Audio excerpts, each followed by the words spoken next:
कंडियारे में जस्कम पारां कराची में क़त्ल थी वियल ज़ाहिद मिराणी जे क़ातिल गिरफ़्तार न थियण ऐं धारनि जी निकाले लाइ टाउन कमेटी खां एहतजाजी रैली कढी शहर जो गश्त करण बाद शहर जे मुख्य स्टार चौक ते मुज़ाहिरो करे धरणो हंयो वियो, जंहिं सबबि ट्रैफ़िक मुअतल थी वई। मुज़ाहिरनि ज़ाहिद मिराणी जा क़ातिल गिरफ़्तार करियो, सिंध मां धारनि खे निकाली ॾियो जा उभ ॾारींदड़ नारा हणी रहिया हुआ।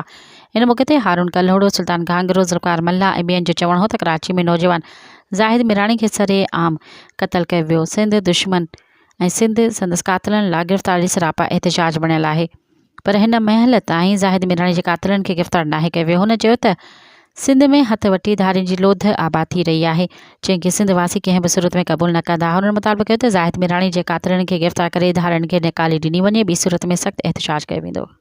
मज़ीद ख़बरनि ऐं तफ़सीलात लाइ विज़िट कयो असांजी वेबसाइट www.awamiNewsHD.com ऐं ॾिसंदा रहो अवामी न्यूज़ HD।